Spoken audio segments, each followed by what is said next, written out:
Today's guest began her journey after completing a degree in writing, fashion and culture. She then moved into marketing, becoming published herself.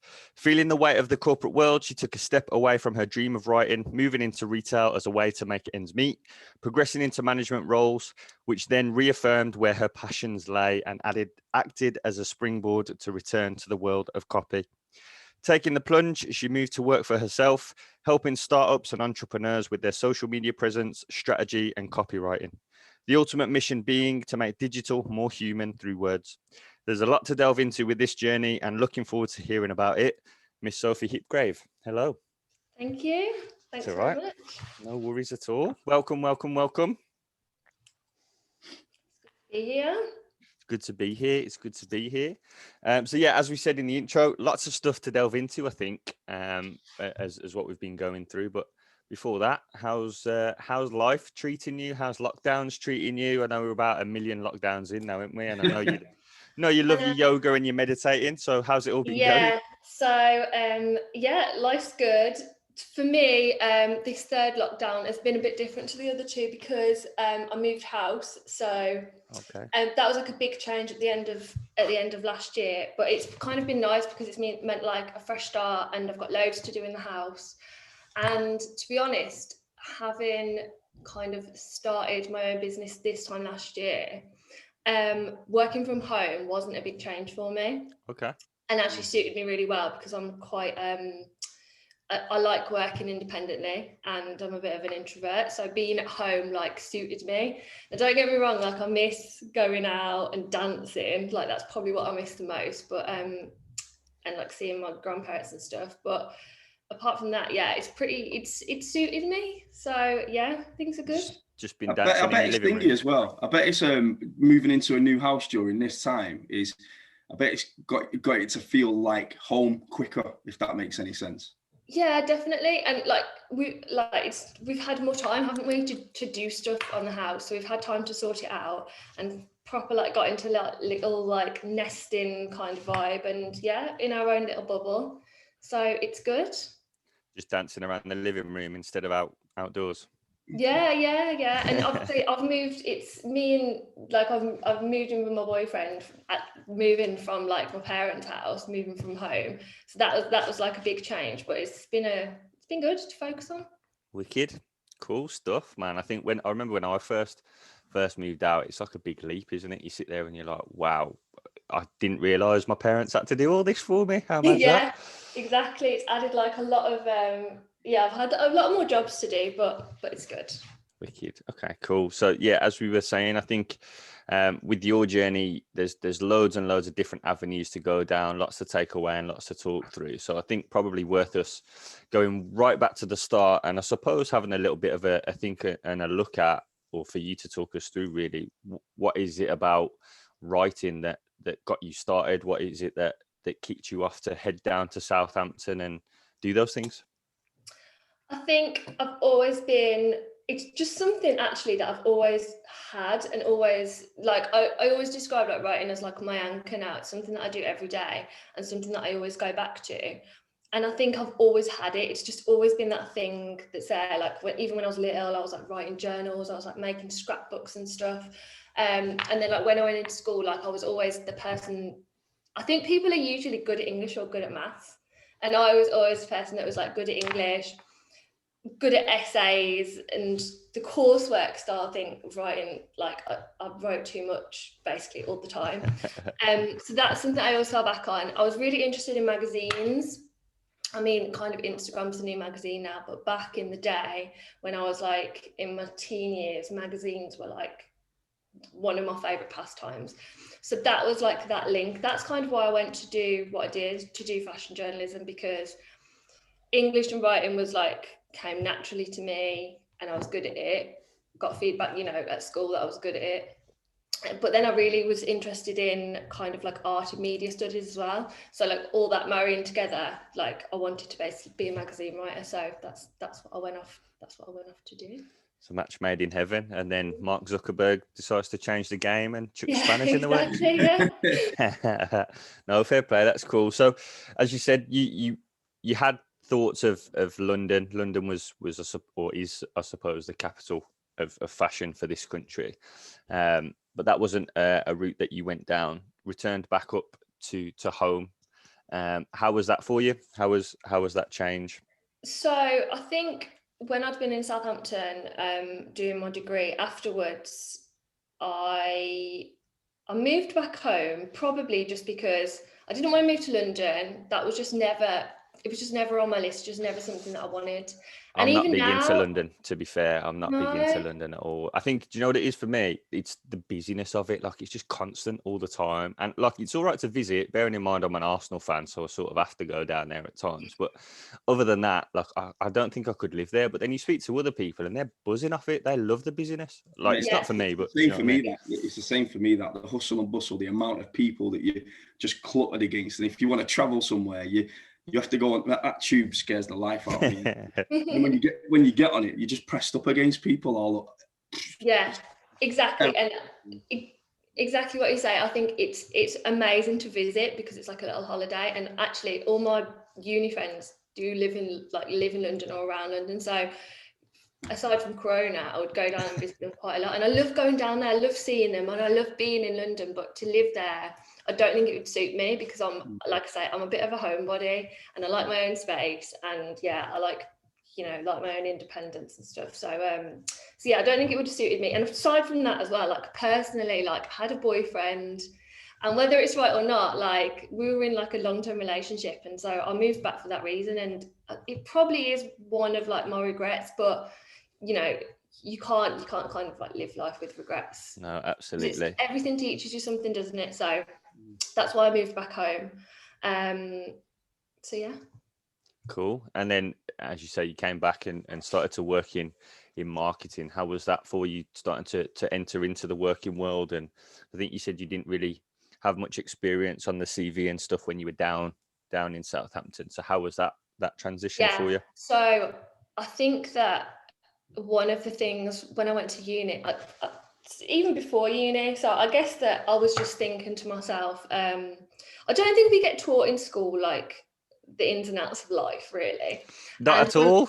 This could be a crazy tangent now, because if you set me off on this sort of stuff, it makes me nuts. But I know, yeah. You can go miles, but it teaches you to get into like a factory worker's mindset, doesn't it? I don't know if you ever looked into it that deep, but like you turn up, you do what you need to do, you have your breaks at set times, and then you go off. And the world that we work and live in now is nothing like that at all. So I think you're bang on there with what you're saying. They don't really teach you what the big wide world's going to be, but hey ho, there's deeper reasons as to why that is, I guess. Yeah, of course. And there's I've thought about this so much as well. Like I'm not like blaming anyone, but they don't teach you that, it's always like it's really structured. It's like you go to school, you go to uni, you get a job, you get promoted, you retire, you die, kind of thing. And that's how it's kind of laid out in front of you, and that's the expectation. And I was really lucky that I had like a really supportive, I had really supportive parents, and that was always the path. There was never any other path. Like it was just in front of me. That's just, I guess, what they were kind of like training me for in a way. My dad was always talking to me and my brother about going to uni and getting a job, blah, blah, blah. But nowadays, I don't know if I would. I think I'd train more. I'd want to do like an apprentice or something. If I was giving advice to like younger people now, I'd be like, get as much experience as you can, because qualifications don't mean everything. And I thought they did. So I just thought, right, if you turn up, you get the qualification, you get the dream job, and that's it. But it's not how it works. Firstly, with the whole not getting taught things in school, you don't get taught about how to like manage your feelings or how to manage money. And these are like massive things that have an effect on you. Look at all that pressure that's on GCSEs. Do you know what I mean? When you're in school, it's like if you don't pass these GCSEs or you don't get good grades, you're fucked basically. And I couldn't tell you the last time anyone asked me for what my GCSE results were. Do you know what I mean? Mine was. Yeah. I tell you what else is interesting as well. So my daughter's 9 years old and she's homeschooling at the moment. And I think that this is a bit of a blessing in disguise, even though she's being kind of like, she loves school and she's very similar to yourself, Sophie. She enjoys creative writing. She writes books. She starts them. She can't finish them. The middle's massive, but she just absolutely loves it. And the only thing she's missing from school is integrating with her friends. That's it. The fact that she's now doing her schoolwork, and she maps out how her day looks. So she says, I'm going to do this at this time. I'm going to break here. Then I'm going to take some time for recreation, and then I'm going to do this. Whereas, like Dan said before, the structure is pretty much like a factory worker. But this lockdown for my little one has give her the know-how to go, actually, my day can look like this.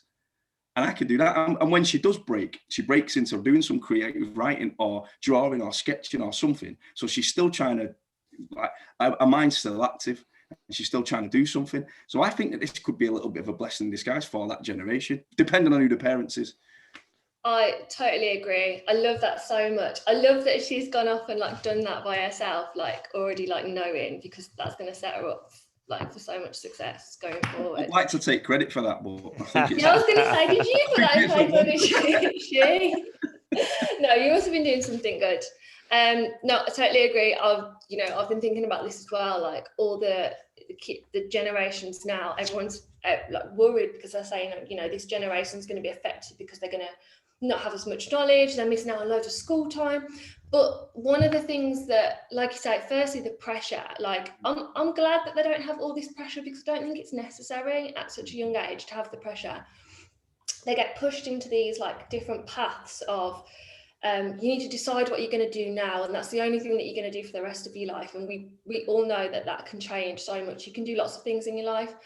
And the other thing is, like you say, the creative side of things and the other life lessons. Like, it's not all about academic and getting grades and stuff, but like you say, it's about like exploring your own creativity. If your daughter likes writing, sketching, drawing, like who knows where that could go. And also it's like that outside, like I always think kids are in school all the time. All that time in the summer that they had, with their parents to go out, and like there's a massive pressure on parents, don't get me wrong. Like, I don't know how parents are expected to do it all. Like, I haven't got children myself, but I feel sorry for you guys. Listen, if I had my SATs test this week, I reckon I'd pass it. Don't worry about that. That's the only thing that I know. But yeah, like literally in lockdown, being able to go outside more and just learning about things like that, I think it just, it just makes a massive difference. And like I say, on their mental health and well-being as well. Yeah, absolutely. I think that's a massive part, and definitely something that isn't even considered. Like if I think about my brother, he was never ever going to be any good in school. Like he's a grafter. Like he's really good with his hands. He can, anything that you give him in terms of a trade, he'll be able to do it, and do it to a good standard. And there's obviously some things that he's better at than others, but you don't get shown how to lay a floor in GCSE, do you? Do you know what I mean? So it's mad really how it is set up, and the mindset that you suppose, I think you used the word trained into having, but it's absolutely right. And I think each of us here have probably realised it way after we've left school, that actually there's more to the world than what we're told at such a young age. So, but yeah, wicked. I think, yeah, so how was, off the back of that was a bit of a tangent, which is fine. But off the back of that, moving into the working world then, it ties in quite nicely into getting that job that you were speaking about. How was that? How did you find that? What experiences did you go through in that first job that you had? In the first job that I had, so obviously that was like my kind of like first introduction to the working world. I felt like, I learned lessons. I learned kind of like how to be in a kind of working environment with people like relying on you, and like making friends and, colleagues and stuff. That was obviously nice. It was my first introduction into marketing. I used to do things like write their newsletters, and I actually managed to get published there as well, which is mad because it was at like a publishing house, but the publishing house was to do with like pharmaceuticals. So it's just something completely, like, it wasn't anything to do with fashion. It wasn't anything to do with my interest, but I got published, and that was like really nice validation for me. And I was around people who were creating a magazine every month. And that was really good to see how kind of like that world works. But in the actual role that I was in, there was no opportunity for me to be able to like move up. And I think that kind of like stifled me a little bit. As well as that, obviously, I was earning money for the first time. and I'd not been taught about money. So like I was just literally living for the weekend, spending it all, spending it on partying, spending it on holidays, like literally just blowing it every month, like not saving anything. And that's a big lesson looking back now. Like at the time I had no idea what I was doing, but yeah, I was just enjoying it. I was just enjoying the money. And I think a lot of people do that in their first job. And like I say, it's another thing that we don't get taught in schools about how to save money. So that was that. And then, yeah, like I say, I think I became a little bit stifled in kind of like the corporate world, where I was like, I don't really feel like I'm kind of adding much to what I'm doing. And instead of going away and kind of looking for a different job in a different company to one that might suit me more, I think I was just a bit scared. It's hard to look back now and know the reasons why I've done everything, but I was just unhappy. And so I thought, right, if I'm unhappy, it means that I shouldn't be working in this world. It means that I should be doing something completely different. So maybe office life doesn't suit me. So I was like, right, I want to interact with people.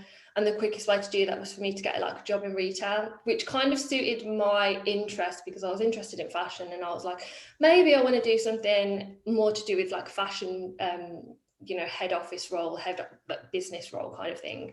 So I literally got a job in retail, and it was meant to be temporary, and it turned into kind of like a 3-4 year stint of me working my way up into management. And it just happened. And it's, again, like one of those things where I just was turning up every day and doing the job that I came for, earning the money, enjoying the money. And I wasn't really thinking about, the end goal or where this is going to lead me or anything like that. I think what's interesting there is you mentioned that it's still something that was fashion based, and that was sort of what you were leaning towards. And I think that oftentimes if you've got something that lights you up, that's important to try and keep your focus on. We obviously work in the fitness industry, and there's that many different roles and jobs that you can do within the fitness industry, but no one's really ever aware of all of them. Do you know what I mean? Yeah. And as you say there, I think having that view of that I can still work in an area that I love. It just might be that I have to come at it from a different angle. I think that's quite a good takeaway, to be fair. So how was management? So management, obviously never intended to go into that. Wouldn't really describe myself as like a people person, but I think I took to the role quite well, and I wouldn't have moved up otherwise. It just kind of happened when I kind of give myself to a role, like I give it everything. I'm a bit of a people pleaser, so I would always want to impress. So yeah, I do always give it my all, whether I enjoy it or not, because that's just in my nature. Managing people, I didn't like. Managing like operations, I loved, because I love that like control and the structure and me being able to control everything. But managing people is obviously difficult, because people are quite difficult and nuanced, and it's not the same with everyone. So that was a massive learning curve for me, because it made me realize how different people react to different things, and that different people need different things, and that they're motivated by different things. So that was a learning curve. But then, like I say, again, I got to that point where I was like, I'm just at the end now. I've just done enough. I don't want to do it anymore. I said, I don't want to manage people again. I don't really want to be on a shop floor where I'm interacting with customers all the time. And it made me learn a lot about myself, because we were constantly having reviews. And so I learned what my strengths were, and I learned maybe more about what my weaknesses were and what I could improve on. And, I'm constantly improving as well. That's what you're constantly trying to improve on the bad points, I guess, on the weaknesses. And like I say, learning my strengths. And my strengths in that role were always like on the analytical side of things, looking at why we've got the targets. Okay, so why did we get that? Why did we achieve that number on that day? Why did we achieve those sales on that day? And then breaking it down. And I actually rolled out this massive spreadsheet of how to manage. So even though I'm not good with people, I kind of try to manage people within numbers, if that made sense. So they had to get like certain reviews and hit certain like goals every week. So I like broke that down into a massive spreadsheet, and that got like rolled out through the whole area. And that's kind of like typical of me, like just trying to, structure everything basically. Look at how much he's buzzing, because that's him all. Mate. As soon as you said spreadsheet, I was like this. He wants to see it. Yeah, send it over. Get it over quick. No, it's true though. I think, and the interesting thing with that is because me and Martin are very, very, very opposite in terms of one's introverted, one's extroverted, and I think one of the big things with that is, like, don't get me wrong, I absolutely love being in front of people, presenting, engaging, interacting, but it definitely does. It chips away at you, doesn't it? And that energy that you have for it can easily be taken away if someone is consuming of that. Whereas I suppose Martin will just talk your head off all day because he loves it, which is, but I think the good thing about that is that you can, like for those that are listening, you can go into the working world and it doesn't matter which one you are. It's just about finding the way that works for yourself, and whether that is backing it up with a spreadsheet or whether it's, arms around the shoulder, cuddles, left, right, center, or whatever it might be. Either way, there's more than one way to skin a cat, isn't there? I suppose. Sorry to any vegans out there, just saying. No, exactly. You said it best. You said that you understood in those meetings what your strengths was, but more importantly, what your weaknesses was. And that's what we've got to do. That's what me and Dan, when we're mentoring it, we try to get people to look at that, because you're only as good as your weaknesses. Do you know what I mean? Your strengths are your strengths. You've got to work and help hopefully develop your weaknesses, because then that makes you a better individual. Plus, depending on what your goal is and where your journey is going to take you, then weaknesses could hold you back. Exactly. I think a lot of the people we work with as well are, because they run their own businesses, they're business owners. They have to have many hats and they have to be able to do different things and be more rounded. I think when you start to move up, or you scale your company as an example, you've got the opportunity then to go all in on your strengths, haven't you? And bring other people in to round off those weaknesses. So I think, again, even there's stuff to take away as to what point you're at in your journey, because if you are flying solo, you're going to have to become more rounded. If you're getting to the position where you're able to bring others on board, then you're going to be looking for their strengths to match your weaknesses, right? But no, wicked, cool. Definitely want to see that spreadsheet though. Okay. I know. I think. Yeah, go on. No, go on. I was just gonna say. I was just gonna say, like, the strengths and weaknesses is so interesting. And I think I'm constantly learning. And one of the things, like, in the past like couple of years, I'd say that I've really like got to know myself, and I'm really glad that I have, because, like you say, when you're starting your own business, you have to wear all the hats.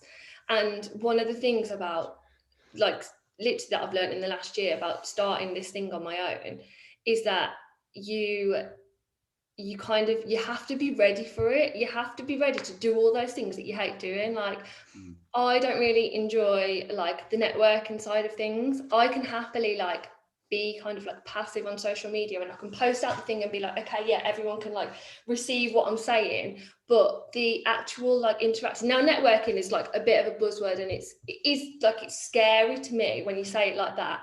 But when I think about what I'm doing on social media, sometimes, I'm interacting with people all the time, and that is networking as well. It's not just standing in a room in a suit. I know maybe in your industry it wouldn't be that, but standing in a room in a suit being like, oh, hi, this is what I do, da da da da.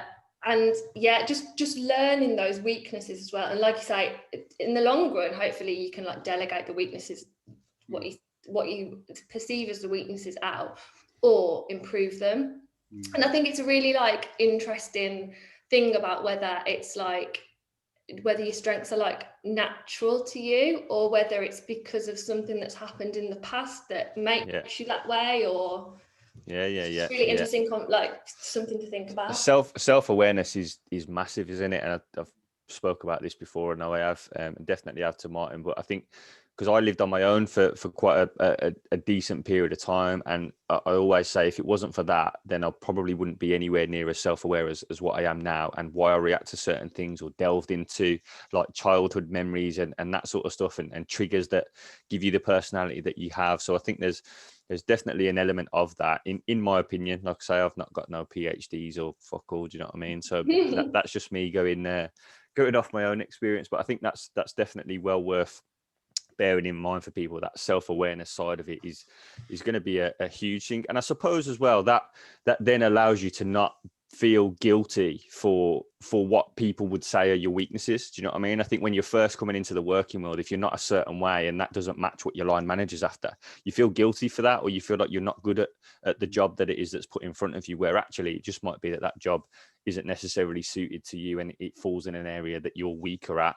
But if someone played to your strengths, then you could absolutely fly. And I think that touches on management even more so, like when you're building a team out of people that report into you, matching that, like you seeing that as a jigsaw is going to be massively important to matching other strengths and weaknesses and stuff. So yeah, I agree. And you know, as well, like, sorry, just one more thing, you can you know, if you start in your own business, you can control how that business works. Now, if you're like a really extroverted person, one of the USPs of your business might be something to do with, you know, the people side of things.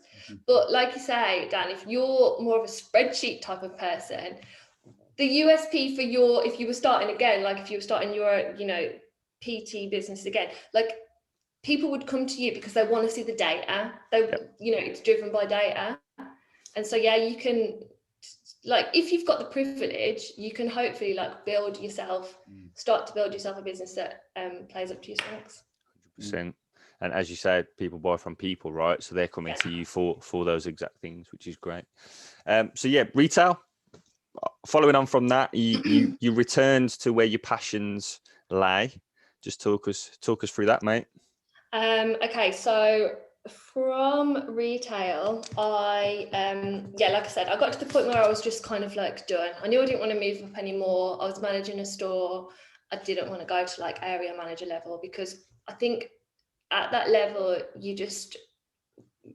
you're expected to like be married to the work, for that to be your whole life, and that just wasn't for me. Like, so I knew that I was done with that, and because I was like so done, I was actually like really unhappy as well. I'd started to listen to like a lot of podcasts and read a lot of books, and I like literally realized from listening to podcasts that, oh my God, I've got this thing called anxiety. So that was like a realization. And you know, on a level, I think I've always kind of had it, but then I've never put a name to it. And because all the talks about mental health, you know, were on the rise, you know, I started to learn about it a bit more, realized that I had anxiety. So started to kind of like research it more, get help. Like I went to the doctors, had a little bit of counselling, tried medication, things like that. Because I was so unhappy, like I completely like quit retail. I didn't have a job to go to, but I'd saved up. I knew that I was going to leave, so I'd saved up a lot of money so that I could leave. And like I said, I didn't have anything to go to. And the plan was to kind of go at it on my own, because I'd been researching so much this self-employed life. I was like, that suits, you know, that's a bit of me, that would suit me. So I left, and then I did I was kind of like obviously dealing with like this anxiety thing, and then I was upskilling. So I was like, how can I get back into this world?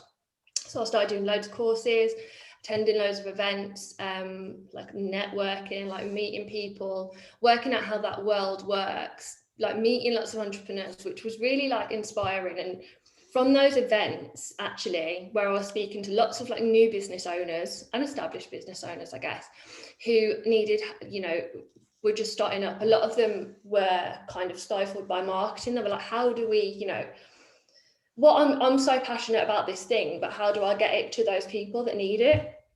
And every time, like, I was seeing these business owners, and they'd explain a business to like the group or to yourself, and I could just see it straight away. I could just see the vision. I could see how they get from there to them customers. Like, I could see the whole social media, I could see their website, I could see what the story was, what that thing was, the USP was every single time.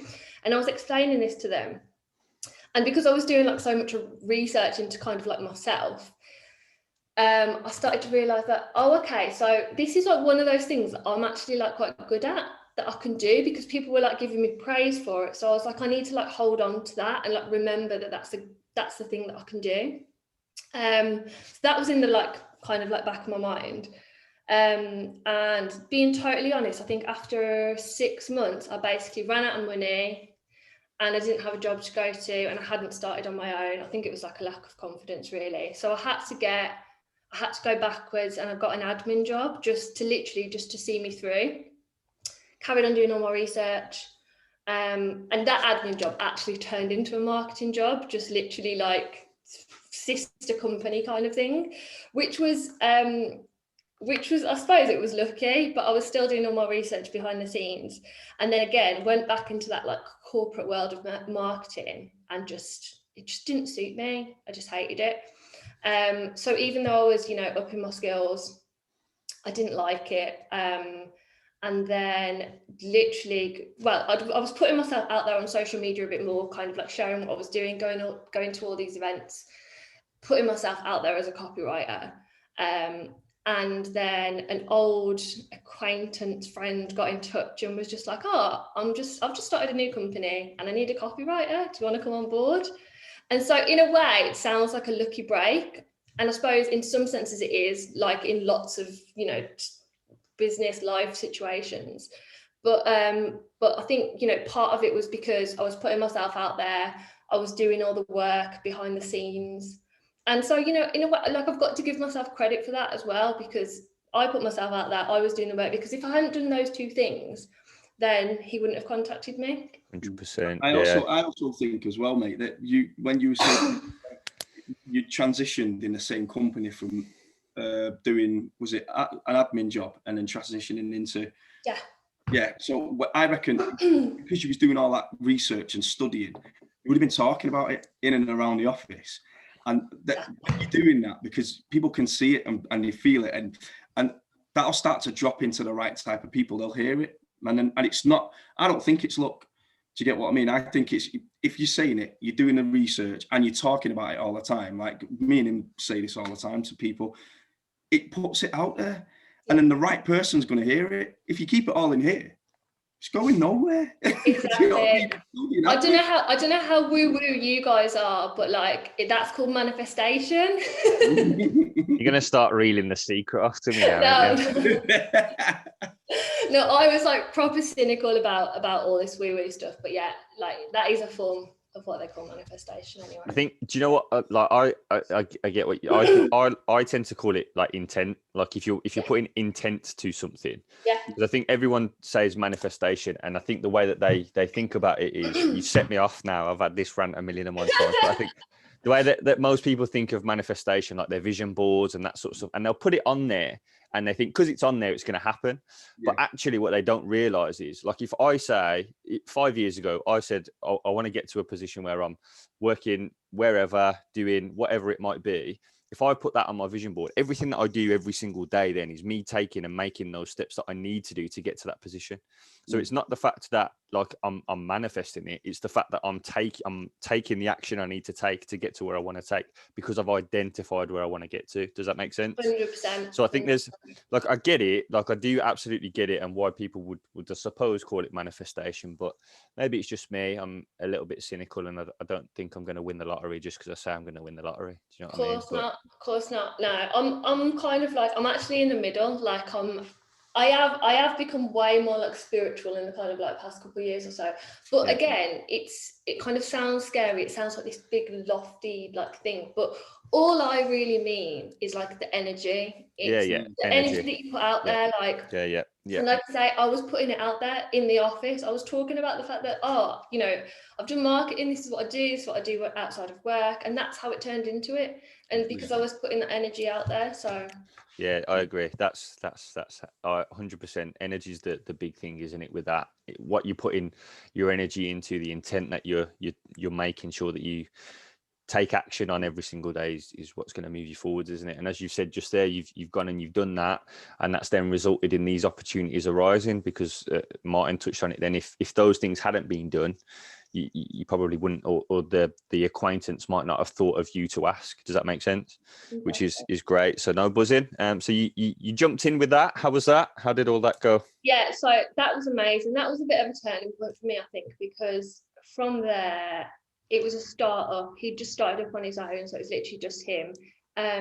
We were together, providing like social media work. So managing brands and businesses' social media. So doing their strategy, doing their social media feeds, and basically trying to get them sales or awareness or whatever the goal was, working on that. So basically I was kind of like an account manager, if you want to say that. So I did all the strategy, I managed all the profiles, I managed all the data, which is like a really fun bit for me as well at the end. And then that's where I kind of got the bug, where I was like, oh my God, okay, I could actually do this myself. Like that's what started me off on it, basically.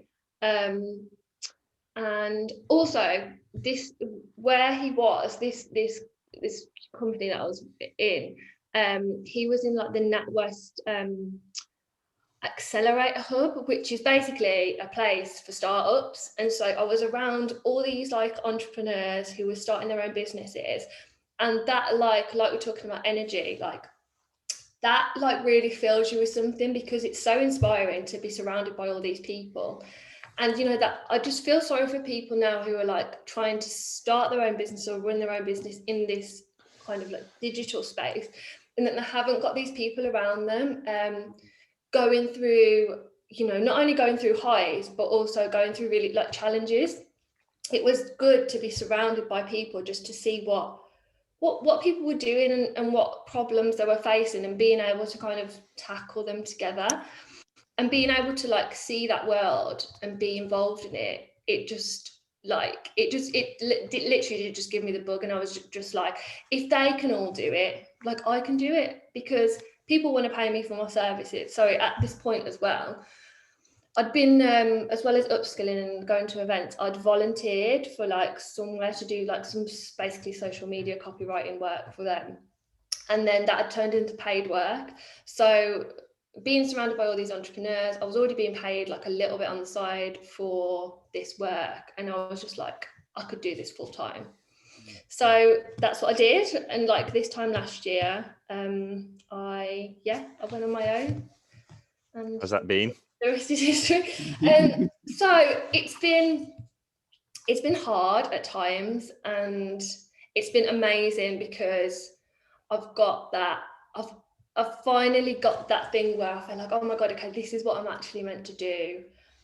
This is where like I belong, doing this thing, helping other businesses. But also, like I say, it's been hard in other ways, because even though I get to be creative every day and I get to do the things that I enjoy, and I get to have kind of a sense of freedom, in the sense that, you know, I can work on my terms.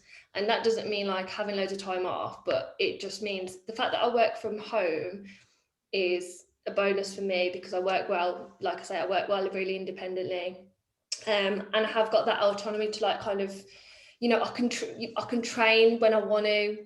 And like that's a massive thing for me, because outside of work, like I do just think that the way that the world is like kind of moving now, I just realized that work wasn't everything. And we're kind of, I feel like we're conditioned to be like, your work is your life, your work is you, and that's what represents your identity. But kind of having learned over the past couple of years, like what motivates me, I've realized that it can't just be all work for me. I haven't always been a really super ambitious person. And for me, my like joys in life come from outside of work a lot of the time, which is, you know, being able to train, being able to go on walks, being able to spend time with family. And when I was like working in that corporate world, especially in that first job, I was traveling to Birmingham every day, going to the gym after work, and I was out the house from like 6:30, 7 in the morning till like 9, and then I'd literally go to sleep and do it again the next day. And it was like painful, it was exhausting, and I was like, what am I actually doing in this? Like, I've got no life. Some people see that as success though, right? Yeah. Like Yeah. Do you know what I mean? And I think that's the interesting thing. And that's not to say one's right or one's wrong or anything along those lines. Everyone, I suppose, has got to find their own way. But yeah, I think I agree, to be fair. I say this to Martin all the time. Like, I work best early in the morning. Like, if I get up early, I'll work best up until about 2:00, and then I'm fucked from that. But then I almost get a second wind later on the afternoon, evening time, which is, for me, as you say there, working in those times, having the freedom to do that is a massive thing. And I suppose when you're in working environments, when you've got that expectation of, well, you need to be on point from 9 till 5, regardless of where your energy sits or what's natural to you or whatever, I think it is tough to go through that, isn't it, to be fair? Whereas I think you work a bit better later on, don't you, Mark? Yeah, I do, mate. Yeah, so like I'm totally different to Dan. Like, I'm more of an evening person, so I come alive in the afternoon. So we talk about this all the time. If you're working for a company and admin needs to be done, if I'm doing it at the crack of dawn, it's not going to be productive. It's not going to be good. I'm probably going to throw my toys out of the pram and leave the building. Whereas if I leave it till later on, like, I'm better from 3 p.m. to sit down and do what I'm weakest at, because I'm more focused at that time. Whereas Dan's totally different. He's more focused in the morning, so he'll crack on it. Yeah. I'm more of a morning person as well, much more of a morning person. There we go. But no, I think that's a big thing. And as you say, we're not really conditioned to be able to work when we're most productive. Like, we're conditioned to work through these set times because it's best for whoever says. Do you know what I mean? It's a bit mad. And I think what's interesting about this whole coronavirus and lockdown thing that's happened is that people are questioning it more. And because people are working from home, they're starting to, realize how best they work. And I think people need to be more in tune with it. Like I say, back in the day when I was just turning up every day and just doing what was kind of like expected of me and I wasn't questioning anything, I think people do really need to question, like you say, when are they most energetic? When do they best work? And going forward, like, obviously with everything that's going on, I do think the world of work is going to change, and I hope it changes for the better, because like in terms of like parents as well, like flexible work and everything like that, like it's, and working for women have to do so much more like work behind the scenes than they're kind of like given credit for. And I just think that that's a whole different conversation, but I just hope that it does change for the better going forward. I'm so glad it's a conversation that we're not going to have on this. No, I think, to be fair, that's probably an episode in itself, isn't it? Do you know what I mean? Yeah. I was brought up with just all women, and so I know to keep my mouth shut. I thought you were going to go into it then. I was like, are we talking about I've been programmed to be all for it, so I'm all for it. And don't get me wrong, like, there's stuff to be said about toxic masculinity as well and all that, like things that men are expected to do and be. So it's not just one conversation. No, definitely. As I said, I think that would be an interesting episode to get a few people on, actually, and to have different views and stuff. You should be up for that, mate. Definitely. But yeah, wicked. As I say, I think there's lots to take away from that, really. I did have something else I was going to say, and it's completely gone out my head because we went off on a tangent. But no, that's fine. It's my head, to be fair. I should have written it down. I've written down everything fucking else as we've been talking. I've just missed that one. But no, yeah, it's been good, to be fair. Lots and lots of stuff to take away. Some really interesting stuff. That's what it was. What do you think that I suppose the turning point was for you in terms of that mindset? Would you say it was more little bits chipping away of as you've gone through that journey to get to the point where you're like, actually, you know what, I've now realized that there's more to this life or to working for myself than what everyone has shown me? Because I think a big thing for me, because I was self-employed from 17, working as a PT from 17, and like I remember going home and you get that conversation, don't you, of like, don't you want to go and get a job so you've got a stable income, and you get that all the time. And I suppose I was used to battling that from early doors, really. But what do you think was that turning point or that switch for you to say, yeah, I just need to go down that? Or was it, as I say, an amalgamation of everything over the years? Yeah, I definitely think it was a process. It wasn't a massive turning point. I think it was just learning over time. Okay, so it's almost like taking I can't remember the word, but taking like stock of, okay, so when in the past have I been happy? When have I been like most excited? When have I been looking forward to going to work? When have I not been? When have I, for me as well, when have I been the most anxious? Like when have I been really unhappy? And literally going back and analysing it, like, and I am quite an analytical person anyway, but going back, analysing, like journaling, like I do journaling, and just looking back and seeing, okay, so where are my strengths, where are my weaknesses, where am I most happy, where am I not? And doing the research, to be honest, as well, doing the reading, listening to the podcasts, just taking in, like consuming like more of life to see what's out there, and to see what my options are. If this structure that they taught you in school is not working, what else is out there?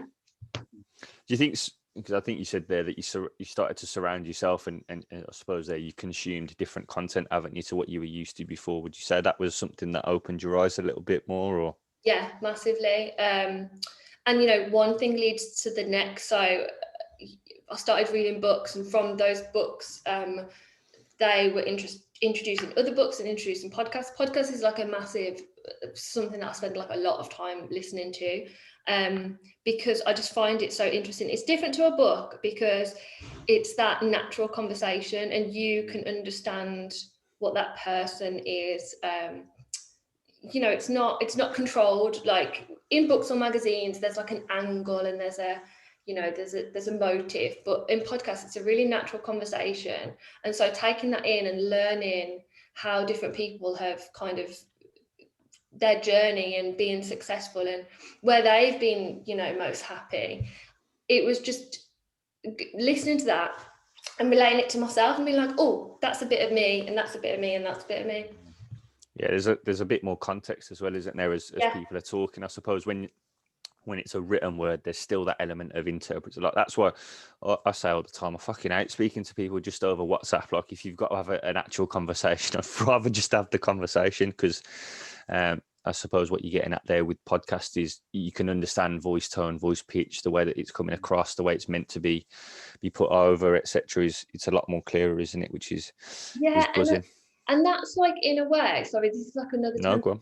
But that's like the difficulty in the social media, I think, sometimes, in that it's so like black and white and labeled, and you can be this or you can be that, and you can't be anything else. And the way that you take it on as well, there's so much there that you're trying to take in all these different things, and it'd be like, oh, I want to have the career that person's got, but I want to have the car that person's got, or the mindset that person's got, and you're taking it all in. But really, all those people have got like their one thing. And that's why sometimes life is difficult, because there's all these decisions to make.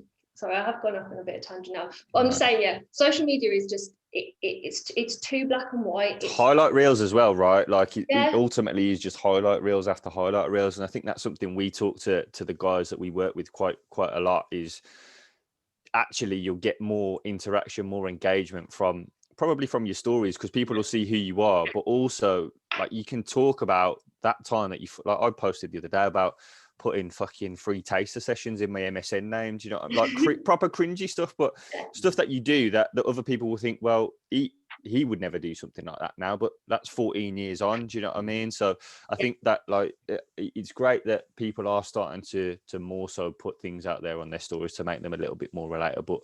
But as you say, I think those guys that are in the upper echelons, more so, you're going to be looking at their highlight reels, and as you say, like I'd love to have Grant Cardone's properties, and I'd love to have Gary V's fucking business portfolio, but actually I live in Wolverhampton in Finchfield opposite a library, so I've got a little bit more work to do. Do you know what I mean?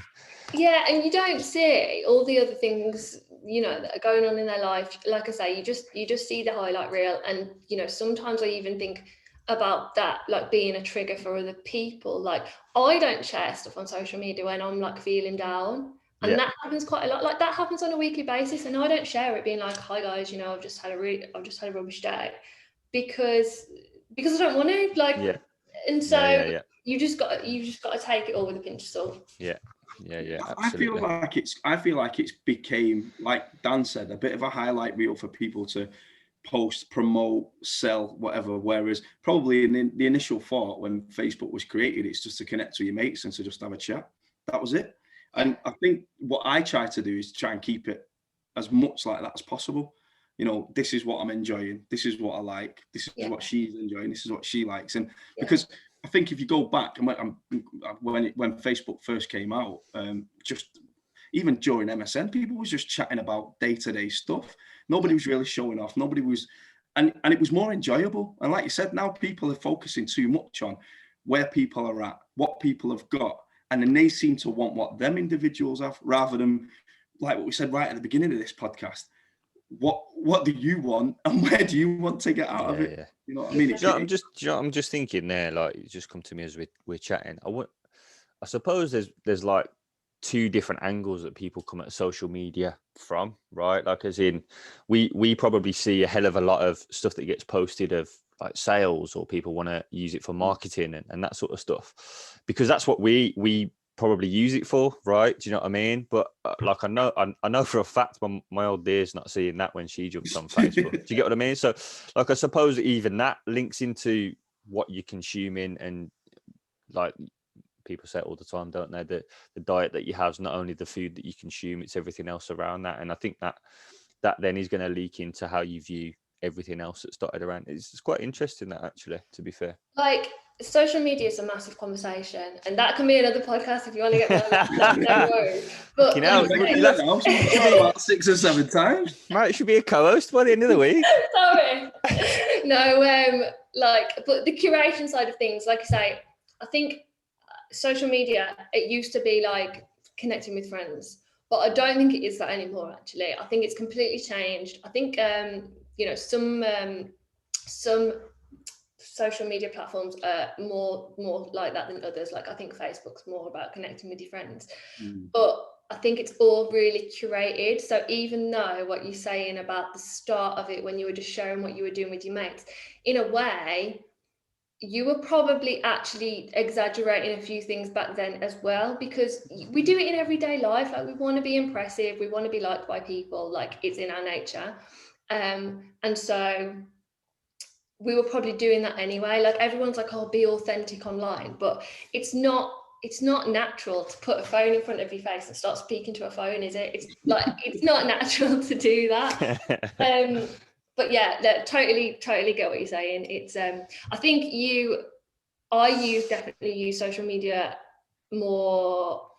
I think people should use it more for business than they do for personal reasons. You know, I was just thinking about ultimately now, you know, when you're on about like people exaggerating, it just made me think about going to the pub, and you always get that lad who's like, yeah, I knocked out 10 lads the other day. Like, it's exactly the same, innit? It's exactly the same.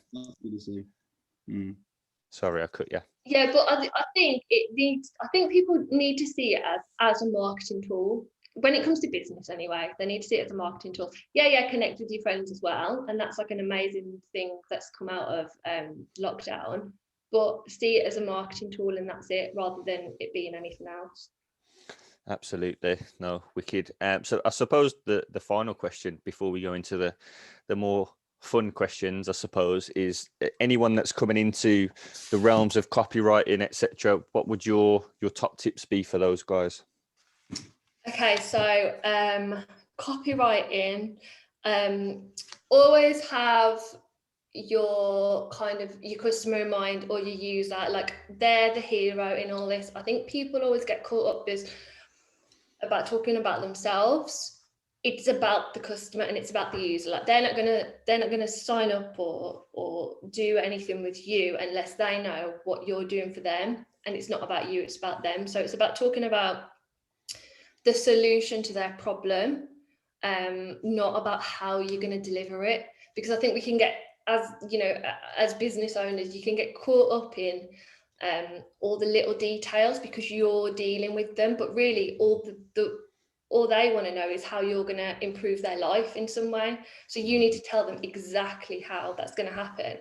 And in terms of like actual nitty-gritty, you need to tell them in their language. So I think like something that I always like say to clients is like what are like some key like phrases and keywords that you're actually used to. Like, go in your DMs, go on your comments, on social media, or go into your emails and think about what people actually say to you about what their problem is, you know, and use the language, because it's not always the same, because your customer and user might be completely different. Like if you're going for an older crowd, they're not going to understand like slang words, colloquialism. But, you know, if you're speaking to someone, if I was speaking to like someone younger, you know, I've just done some website copy for someone who does like brows, and their customer is quite young, and so I was using words like, you know, on fleek and all this stuff, whereas like if I was using it for my mum and dad wouldn't know what that stuff means. Do you know what I mean? So use the language that they use. I'm struggling, to be fair. No, I'm joking. I'm just googling it now. Hang on. No, but yeah. So and on that note as well, avoiding jargon. Like, don't get caught up in what you do every day, because people don't always understand it. If they come at it from a kind of like beginner's point of view, that if they haven't delved into this service or this product or your business, then they're not going to know all the jargon. So you've got to keep it simple. And from like a really practical perspective, use Grammarly. If you haven't got it already, you need to download Grammarly, which basically is like the new spell checker. Grammarly. Okay, cool. Wicked. Appreciate that. I think, as I said, lots to take away for guys there, especially those that are having to wear many hats, running their own businesses and moving themselves forwards. So buzzing, and really appreciate that. So we'll go over to you, Mark, with your first fun question, if that's okay, Soph. Yeah. So it's you're hosting a dinner party, and you can bring 3 guests. They can be alive or deceased. Who you bring in and why? I bet you've got a spreadsheet set up for this now, haven't you? Because you've been practicing. I've actually been thinking about this a lot, because firstly, I just like to be prepared. I like being in control. I've told you this a few times now. Yeah, I do like being prepared. But no, so I would bring, firstly, I'd bring my granddad, and he is still alive, by the way. I just find his outlook on life like really inspiring. Like, I never get tired of listening to his stories. He doesn't tell them to me often enough, and like that's one thing that I just never tire of, because he's got an amazing outlook on life. He's like, so he's in his 80s, but he goes on walks every single day. He's had like numerous health problems, and he always like bounces back so quickly. He knows, like, he keeps his he's always wanting to basically, what I would also call like self-optimize. He's like, he doesn't want to get, you know, really bad health problems. So he keeps his mind active, and he does it like proactively. He goes on his walks, he keeps his mind active so that he stays healthy. And apart from that as well, he's just like the most kind and generous person. And probably everyone says that about maybe their grandparents, but the love that he has for my nan is like, it's just unreal. And I just think that he will always have something to teach me. So that's one person. And that's I feel like we need to get him on a podcast now, to be fair. Yeah, he's amazing. But yeah, all that wisdom he can pass down. So my second person would be Pandora Sykes. Now, you guys probably maybe don't know her. She's like a journalist and broadcaster, podcast host, and she wrote a book last year. And she wrote this book, and when I read the book, I was like, literally, I thought she could see inside my head. Scary, isn't it, when that happens? Yeah, literally. So she like questions, basically like questioning the norms of everyday society. And that's what I love, because I love different perspectives on things. I love not kind of like following what we're meant to do. Like she questions things about like the wellness industry and women at work, and, you know, this thing called authenticity that everyone speaks about, you know, about just everything that kind of like all the worries that I've been thinking about all these years, she kind of put into a book. And I'd love to like get more into that with her, to have those deep conversations that I love having. And then my other person would be Sharmadine Reed, which again, she's like another businesswoman. I don't know if you'll know who she is, but she's from Wolves. She lives in London now, but she's actually from Wolves, and she started a company called War Nails. And so, you know, back in the day when all the acrylic nails started like being in trend, which was probably 10 years ago now, she basically started that movement because she bought out her nail salon, and off the back of that, like a massive movement of these new nails, a new kind of like era for women, talking about women in business and women founders. And now she's got her second business running like a beauty app. So she's moved into tech. But I'm just really interested about what like her kind of outlooks on life and how she lives it, in that she lives like a kind of like work hard life, but then she also makes time for all the things in her life, like her son and her family, and taking time out, and also like being productive and doing as little as possible and earning as much as possible. And I just love that outlook, because I think that's what everyone wants, really. Yeah, absolutely. So that probably won't mean anything to you. No, it's your dinner party. Do you know what I mean? You've got to feed them as well, right? So starters, mains, desserts. What you going with, and why those choices? So I'm gonna have to just go like completely like selfish on these. I don't even know if my granddad will have ever eaten either of these things, but going a bit bougie on the starter, because I love scallops and they're like my treaty thing. So I know we can't go out to eat right now, and I've never cooked them for myself. But if I went out and saw that on the menu, I'd really like scallops. So it's a great shout.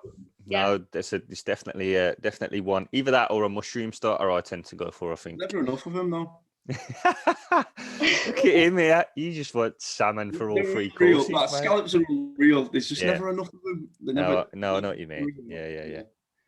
But if there's not enough, you can always have like the bread and olives. That would be on the table as well. So I might just get 2 portions.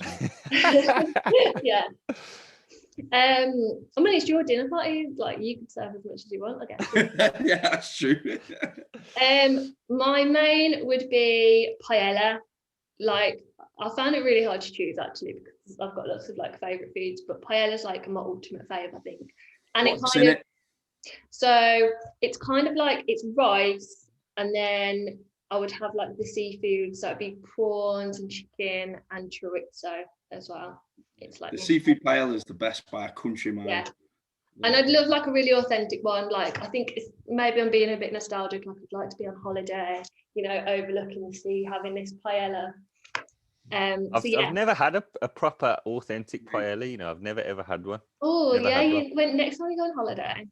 Yeah, I haven't been on holiday for about 50 years, to be fair. No money, Joe. The paella's a shout, just like you said then, Sophie. Just being if you can get to a restaurant that's by the sea and they serve paella and it's a seafood one, it's unreal. That's you all over in it, to be fair, mate. Yeah. Yeah, lovely. And then switching up. See, no, I can't decide between the puddings. This is what I found really hard.